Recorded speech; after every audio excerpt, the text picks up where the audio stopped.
Pengalaman kerja salah job. Halo besti-besti, Assalamualaikum warahmatullahi wabarakatuh. Kembali lagi guys. Ya sambil cerita-cerita ya, biasa ya guys ya.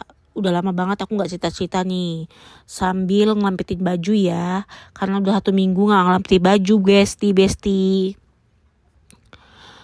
Jadi aku mau cerita tentang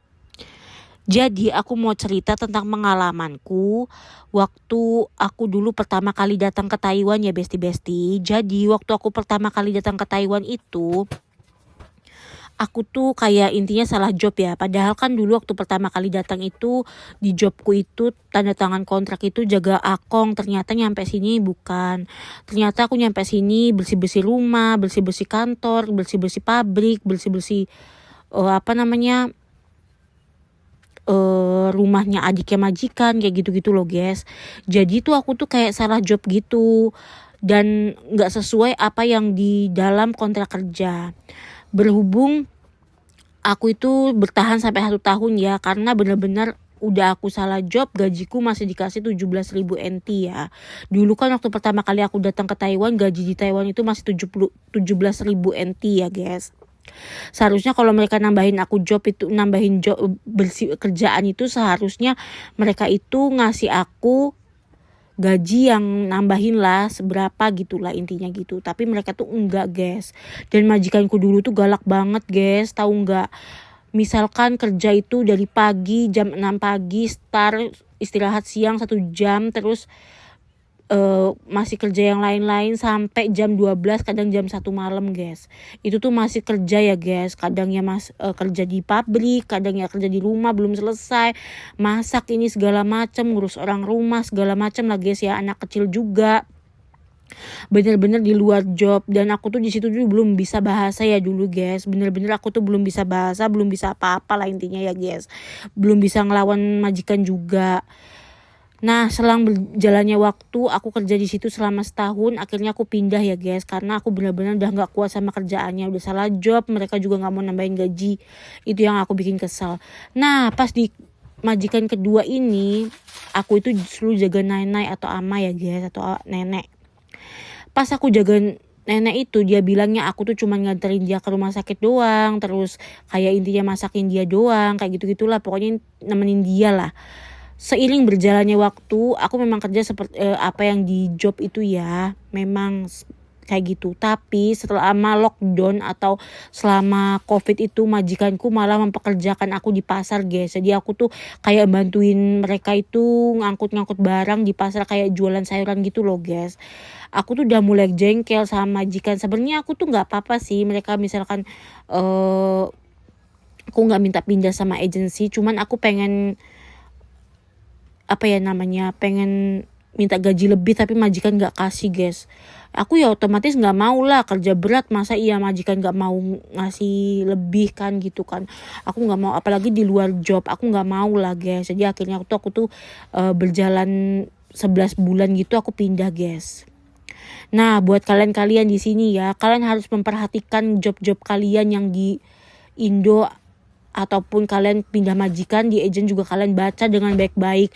Sewaktu-waktu mana tahu majikan kalian menyeleweng, ngasih kerjaan kalian di luar job, kalian bisa komplain ke agent ataupun ke 1955 ya guys. Karena kan kontrak kerja itu sangat memperkuat kita. Kalau misalkan mereka itu para majikan ngasih job kita tuh salah ya, bukan bener-bener yang ada di job kita. Misalkan kalian jaga 1 lansia, ternyata job kalian itu jaga 1 lansia, ternyata kalian dikasih 2 lansia, itu harus diperhatikan lagi ya guys, karena itu udah kerja di luar job. Intinya yang udah menyelewengi dari perjanjian tersebut itu tuh udah di luar job ya guys. Kalian harus memperhatikan, jangan kalian dibuat bodoh. Kalau misalkan memang kaliannya oke kerja di luar job, misalkan kerjanya ngelebihi yang di kontrak kerja, kalian minta lebih deh sama majikan. Masa iya kalian kerjanya lebih, masa kalian dikasih uangnya cuma segitu? Masa sama kayak kerjaan kalian yang di kontrak kerja, minta lebih. Kalau misalkan kalian nyaman, misalkan minta lebih guys. Kenapa? Kita kerja capek-capek ngelebihi job malah dikasihnya UMR, nggak mau kan gitu guys. Intinya kalian harus pinter-pinter ya kerja di Taiwan itu, bener-bener. Kadang orang Taiwan itu kadang-kadang ya tahu sendirilah, kerjaan berat-berat semua dikasihkan ke kalian, padahal itu tuh di luar job. Terus kadang-kadang bilangnya katanya pasiennya cuma satu, ternyata sampai sana juga jaga 2 pasien, itu udah di luar job. Intinya majikan itu harus dipertegas lagi guys. Kalau kita diem aja malah ditambah diinjak-injak majikan. Kita juga harus pinter-pinter guys, lihat kondisinya sesuatu yang kalian kerjakan itu. Intinya kita tuh kerja di sini tuh sesuai job kita tuh udah tenang lah ya. Intinya jangan sampai kalian itu kerja di luar job. Aku sampai 2 kali dapat majikan kerja di luar job, bener-bener guys. Bukannya untung malah buntung tenaga guys. Ya intinya capek, iya. Kita kerja kurang tidur, iya. Masa iya kita ditambah-tambah kerjanya kayak gitu, ya nggak mau lah ya. Pinter-pinter kita lah ya guys ya. Karena kadang kerja mereka tuh gini loh, mumpung lah namanya juga ngambil TKW, gajinya kan lebih murah daripada Kanhu Taiwan apa gimana. Tiba-tiba kalian dikasih jaga lansia 2, enak aja. Minta tambah, kalau misalkan kalian betah minta tambah gaji guys. Kalau misalkan kalian gak betah mendingan pindah aja, karena majikan udah menyeleweng, udah di luar job kayak gitu loh guys. Terus kalau kalian dikasih kerjaan yang di luar job kayak aku tadi, dibilangnya katanya jaga lansia, ternyata semua kerjaan kalian kerjain itu udah di luar job. Kalian harus pinter-pinter ya guys.